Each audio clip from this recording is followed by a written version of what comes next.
El modo traductor genera las modalidades de la traducción.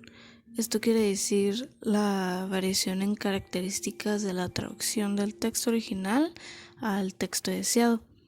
Los cambios de la modalidad ocurren dependiendo a la finalidad traductora. Algunos ejemplos de esto podría ser la traducción escrita de guiones o la de canciones para leer literalmente, entre otras. La traducción como tal es una de las actividades más antiguas de la humanidad. La primera modalidad de traducción que se tiene registrada es la traducción escrita, la cual se encontró en la piedra Rosetta, una piedra de escritos principalmente jeroglíficos egipcios que se encuentra además en 3 idiomas distintos. A pesar de ello, no fue sino hasta mediados del siglo XX que se comienzan a registrar otras modalidades de traducción, además de la ya escrita, la cual estuvo prácticamente presente desde que se inventó la escritura y que hubo interacción entre distintas culturas. El siglo XX fue un siglo importante para la humanidad y más para la traducción, esto debido a acontecimientos importantes que englobaron a muchos países, tales como la Primera y la Segunda Guerra Mundial, y la expansión de la globalización. En 1919 aparece por primera vez la interpretación consecutiva, misma que se dio durante la Conferencia de Paz, conferencia que fue celebrada justo después de la Segunda Guerra Mundial por los países ganadores. Casi una década después, en 1927, aparece la interpretación simultánea durante la Conferencia Internacional del Trabajo. Esta se consolidaría de manera formal durante los juicios de Nuremberg que se llevaron a cabo después de la Segunda Guerra Mundial. Pocos años después, en 1929, aparece el primer doblaje con la llegada del cine sonoro.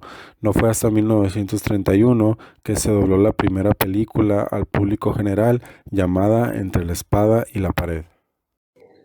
Los diferentes tipos de traducciones e interpretaciones se clasifican en diferentes modos traductores.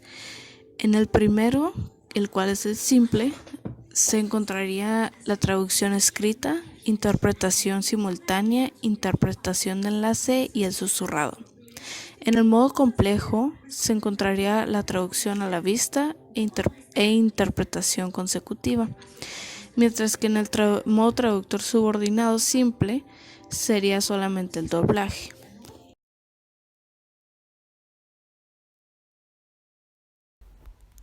Traducción escrita. Es la actividad que consiste en comprender el significado de un texto en un idioma, llamado texto origen o texto de salida, para producir un texto con significado equivalente en otro idioma, llamado texto traducido o texto meta. El resultado de esta actividad, el texto traducido, se denomina traducción. La traducción surgió solo tras la aparición de la literatura escrita. Interpretación simultánea.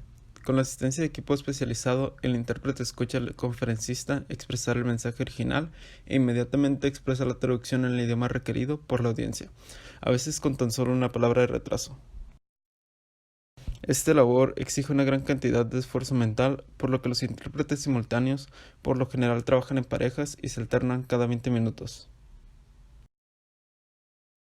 El intérprete suele traducir el discurso desde una cabina y los receptores escuchan la traducción con unos auriculares. La interpretación de enlace es aquella en la que un intérprete sirve de comunicador entre dos o más grupos o individuos que hablan en distintos idiomas a través de un tema en particular.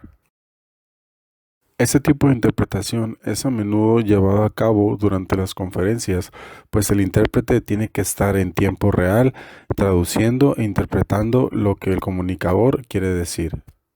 Es de suma importancia recalcar que el intérprete debe estar presente durante la comunicación entre dos o más personas o grupos, ya que además del conocimiento que debe tener el intérprete acerca de los idiomas que está manejando, además este tipo de interpretación se caracteriza por la función comunicativa de dicha persona, pues el intérprete no lleva equipamiento alguno y además deberá reflejar procesos comunicativos no verbales, tales como la gesticulación y el lenguaje corporal. Es muy importante que el intérprete conozca previamente el contexto en el que se llevará a cabo la conversación, pues por lo general existen rangos entre las personas que se están comunicando, por ejemplo, un comprador y un cliente, o un jefe y sus trabajadores.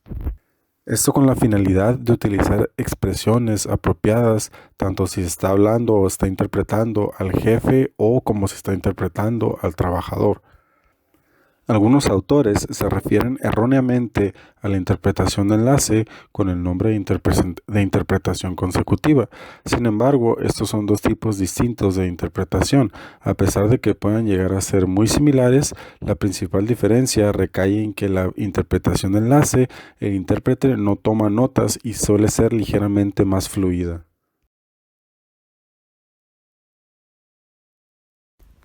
La traducción a la vista es ampliamente utilizada en el campo profesional, que consiste de dos funciones, la comunicativa y la instrumental. La función comunicativa representa una modalidad de interpretación, ya que se caracteriza por traducir en vivo y en directo para un receptor oyente, es decir, es casi como la interpretación. La función instrumental supone que la traducción a la vista es un medio para obtener un fin que es, o bien, una traducción escrita, o la enseñanza de la traducción y la interpretación o segundas lenguas. Interpretación consecutiva. Se realiza traducción, es decir, el locutor y el intérprete alternan su discurso en intervenciones más o menos prolongadas. Según la longitud del discurso, el intérprete toma notas y a continuación lo reproduce en el idioma que corresponde. A diferencia de la interpretación simultánea, no precisa instalaciones especiales, como máximo es necesario un micrófono en caso de un auditorio numeroso. El doblaje consiste en la sustitución de una banda sonora por otra. El texto visual permanece inalterado y se traduce el texto oral por la lengua meta. Cuando hablamos de doblaje, igualmente se tiene que tener en cuenta que se mantienen diversos sincronismos. Uno de ellos es la caracterización, que es la armonía entre la voz del actor que dobla con el aspecto y la gesticulación del actor en pantalla. Otro sincronismo es el contenido, que es la congruencia entre el argumento de la película y el texto traducido. Y por último está el sincronismo visual, que es la armonía entre los movimientos articulatorios visibles y los sonidos. El doblaje, además, cuenta con varias etapas para obtener un resultado deseable y correcto. Estas etapas imponen condicionamiento y agregan características de trabajo. Antes de comenzar a traducir una película, primero se tiene que empezar con el visionado y lectura de comprensión. Esta lectura es del guión. Después es la traducción y el ajuste de este mismo guión. Después la dirección. Y por último, el asesoramiento lingüístico e interpretación final.